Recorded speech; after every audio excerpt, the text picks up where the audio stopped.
I'm delighted to be joined by Dr. Lucy Peppiatt. Thanks for coming onto this, Lucy. It's great to have you. Thanks.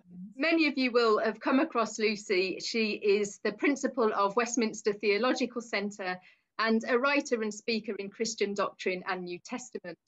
Lucy is also theologian in residence of CrossNet, which is a network of Christian communities sitting outside of the Anglican parish structures. So she comes to us with a wealth of different experience. Lucy, could you tell us a bit about where do you think we're at as the church today? Yeah, thanks, Lindsey. Well, thanks for inviting me to come and speak with you on this.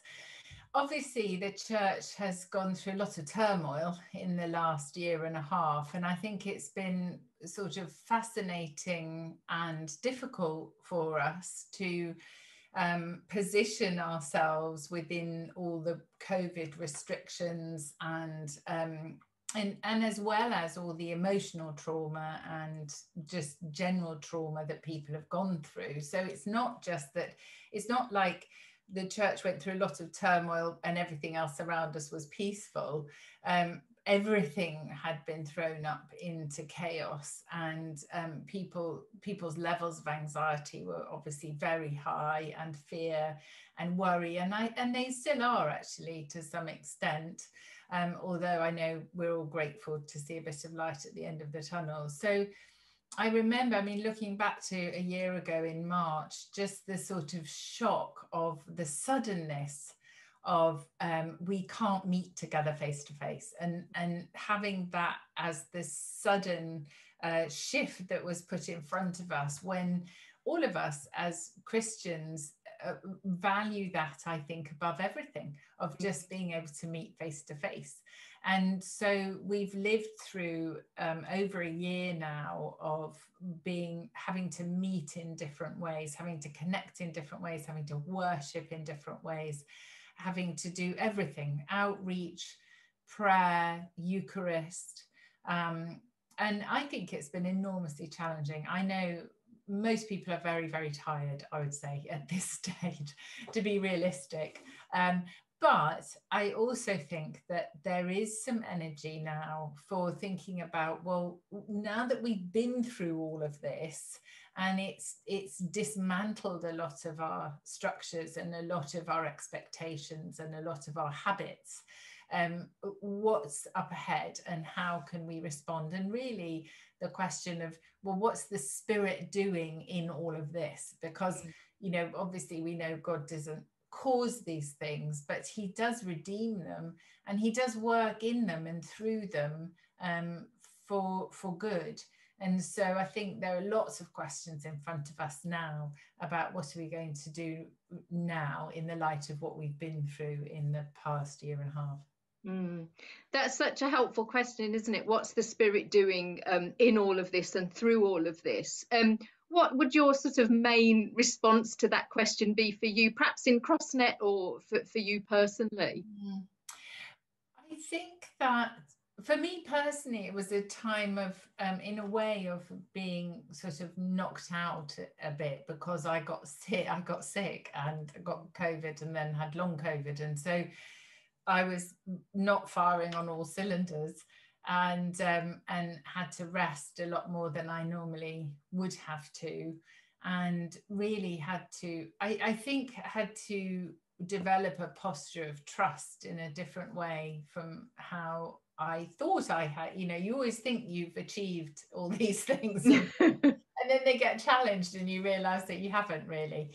And so for me personally, I think I had to learn more about being hands off and not being able to fix things. I like to fix everything around me, and of course I couldn't fix that. I couldn't fix things, and I couldn't fix myself, and I couldn't fix the country. And so I had to learn to rest and trust in a way that I think was a good thing, and to allow God to work what he needed to work around me and in the things that I was involved in, which was the college. And we moved everything online, obviously, and my team worked flat out for that. But we had a very, very good year actually meeting online. And then the same thing happened with church. So we're part of and have been part of a very small community for 17 years. We came out of the parish system 17 years ago and found ourselves ministering exclusively to younger people. So for 6 years, it was mainly students. And then after that, it's been mainly people in their 20s and early 30s. But always smaller communities, about sort of between 15 to 30 at different times. And so moving online was actually all right for us. It was okay. We didn't lose people, and in fact we did gain people over the year. And as people moved to Bristol, so this was an interesting thing, because when you move to a new city and you look for a church, you know, what do you look for? And I would say in probably non-COVID times, people might be, their first impression of the church would be walking into a building, wouldn't it? And yeah, into a building and you find you get a measure of who they are and what they do and how they worship and who says hello to you and all of that. And all that went. No one could do that. So you move to a city and you just trawl the internet and see who's there. And people came to us because it was obvious that we were just a small group meeting on Zoom. And so when they came, everybody welcomed them and everybody knew who they were and everybody could ask them a question or they could speak to all of us. And that I realized was a great strength, actually, to be small then, and that's kind of carried over. So we've grown this year, and when we're allowed to go to groups of 6 in a couple of weeks, we'll have groups of 6 meeting around the city in people's homes. And I think that will be really good. So both the college and church have in lots of ways had a good and positive year, and it sounds like have sort of really adapted to what is possible in restricted times. I wonder sort of how much you think the learning out of that will stay with you in both of those contexts, and which are the things you'd really like to see built on that we've done this year. Maybe not the thing itself, but something about the willingness to kind of respond to what we're stuck with, or to listen to new ways of doing things. I think one of the things that hit me when we had to make these sudden changes because of COVID, and had sort of, I knew in theory, but I kind of saw it happening in practice, is that when we go through a crisis, we revert to our values without even thinking about it. So it's just a knee-jerk reaction. You don't think, oh, these are things that really matter to me, so now I'm going to implement each one of them, you know, one by one. But when you are in a crisis, you will react out of habit, and your habits have been formed by your values and the things that you really care about. And I realized that I'm part of 2 organizations or groups or communities that are extremely relational. And I think that's why I was attracted, you know, it's why I'm happy to be part of them. And I enjoy being part of them, because relationships drive us to a large extent. And so when COVID hit, everybody worked really hard at trying to find new ways of keeping and maintaining and building those relationships. And then building those beyond ourselves. And so I think that what the COVID sort of structures have given us is more different and more opportunities for building those relationships. That's what I see. Whereas I suppose other people, so like for instance, I know other churches are broadcasting their services and filming them, and then that's been a very fruitful thing for them to do, but there's no way we could have done that. That's not us, and it's not what we could have done. But I watched a little video of a church in Malaysia that's doing that, you know, and it's had a huge reach around the world, because people are zooming in, watching, and then connecting, and then doing alpha courses and stuff like that. So I don't think there's just one way, but I do think that it's good. It's a good time, and before we forget, it will be a good time to look at what were the values that we acted out of when this hit, and are they the ones we want to proceed on? You know, are they the ones we want to build on? Because if they weren't, then now would be a good time to you know, revisit and maybe find some different ones. And if they weren't, there's something about intentionally forming the new ones, isn't there? Making those habit that's going to be really important for us going forward. Yeah, I think so. And so, like some churches, I know the Eucharist was a central value, and I understand that. But so that had its own pain as well, you know. Yeah, absolutely. But so that's a big question. How do we gather for communion? How do we do mission? How do we do our prayer groups? How do we care for the elderly and the people who can't get out? You know, so loads and loads of questions. But I think all of those need to be aligned in a sense with our values, and then we can say, okay, so going forward, what would we use that we've learned, and what will we actually just leave now? And say, oh, thank God we don't have to do that again. Yeah, absolutely. There will be some of those things. Yeah, and some of the things that have risen up at this time will have been for this season, and that's kind of it, won't they? Exactly. So what do you think is the sort of real opportunity that the church has in all of this, given all of the things we've just said about how different a time it's been, how much we've adapted, and as we kind of emerge, we hope, out of it, what do you think our opportunities are? I think there is an opportunity to look again at everything that we're doing, and that we hold dear, and work out why we do what we do, and do we just want to go back to what we were doing, or are there things that we've learned? So in a sense, a good kind of thoroughgoing appraisal with the people who run the church, I think would be really valuable. And I would set aside at least 2 days, I would say, to do that, maybe 3 days. And we're having a big 3-day session at WTC, you know, just getting together and saying, how are we going to strategize going forward? And those things are good to do anyway. But to do that in, you know, maybe have a retreat and prayerfully consider those things, I think would be really good.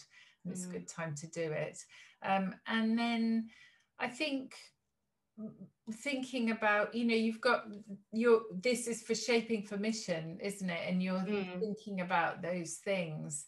And so what are the opportunities for reaching out and for, I don't know, preaching the gospel in new ways? That's always a challenge, isn't it, for all of us in our culture, is how are people going to hear the gospel in our own culture and in our own times? And there must be new opportunities for us up ahead because of COVID. And I think one of the things, I was amazed and really, I thought it was just wonderful seeing how Christians responded through the food banks over COVID. And there's been a report about how, not just Christians as well, you know, how faith-based organizations were the ones that really responded during COVID. So that was just really heartening. And I think maybe a time as well for us to say, what are the needs in our society going to be now? You know, because they're going to be really big, and there's all sorts of economic needs, emotional needs, spiritual needs, and how can we as Christian communities, whether we're small or medium or large, how can we respond to those, and what can we do? So I think maybe it's made us a bit more aware of those kind of things in our culture, maybe. Yeah, I think so. And I think that's certainly been our experience in this diocese that churches have really connected with communities, some building on what they were already doing, but some in quite new ways, and really being able to respond to needs. And part of that is being willing to notice where your community's at, isn't it? Which isn't always in the same place that you sort of assume it might be. And we've had reason to really be realistic about that this year, and perhaps that's something we can take forward, sort of really appraising what the needs are rather than kind of assuming we know what they are or guessing what they are. Yeah, exactly. Because I know that, like, when people church plant, they often audit an area, you know, and I think sometimes with churches that have been more established and have settled, they don't do that so much, and actually maybe it is time now. And I know things like, well, it happened in our street, things like neighbors WhatsApps and street WhatsApps, and you know, all those kind of things have grown out of this time that we didn't have before. So what are the opportunities now for that, you know? I think people are more open to the kind of door knocking and little present giving type of thing that, you know, that we're all embarrassed to do, but actually I think people are more open to that kind of thing. Yeah, thank you. And in terms of sort of the Christian community, what do you think our biggest resources to draw on as we think about being God's people at this time and going forward? Wow, that's such a big question. I don't even know if this is right. The two things that just sprung into my mind when you said that. One is the power of the Holy Spirit. I think the comforting and galvanizing presence of the Holy Spirit in our lives is something that we want to stay close to. You know, God's presence with us, and just the expectation that the Spirit will move in new ways, you know, that there will always be an activity of God around us somewhere, and somehow plugging into that and staying close to God, hearing his voice, you know, all those are all sources of strength for us and healing. And so I think that's really important. But I'd also want to add one another, you know, and I wouldn't want it to be just a kind of spiritual answer in that sense, but I think answering one another is it's a different kind of spiritual answer. And I think we've all realized how precious other people are to us at this time, and that not being able to meet face to face and hug each other and cry together and laugh together, and you know, it's been such a deep deprivation, even for the most amazing introverts, you know, who actually really quite liked a year on their own. Yeah. You know, and I do know some people like that.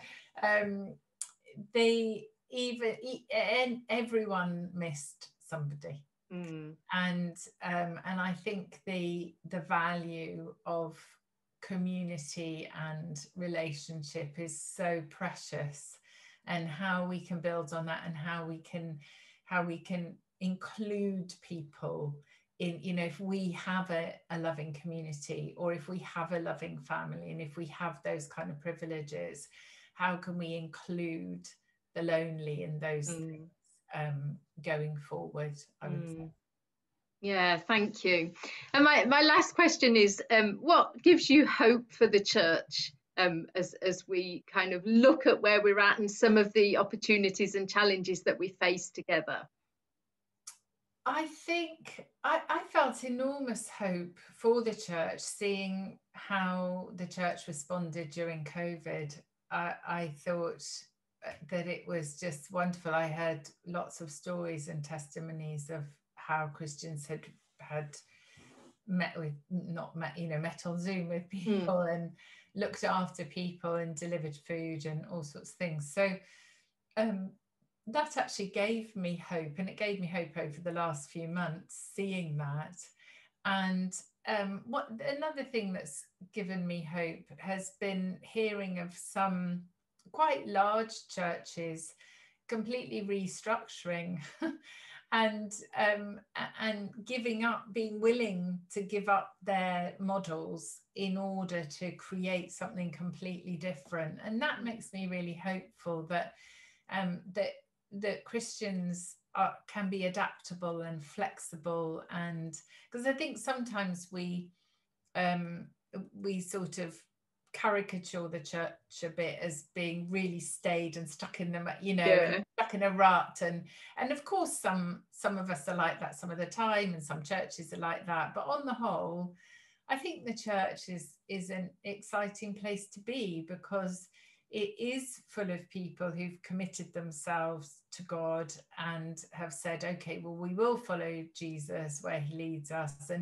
And so when there's upheaval and chaos and crisis, which has been part of the church for 2,000 years and, is more normal actually than stability, people on the whole, I think, have risen to the challenge. So that gives me a lot of hope. Yeah, it's interesting, isn't it, to think that in the last year, even without a lot of the usual signs of the church, we've really seen the church be the church in a whole range of different ways. Exactly. Lucy, thank you so much. We really appreciate you taking the time to talk with us. Thank you.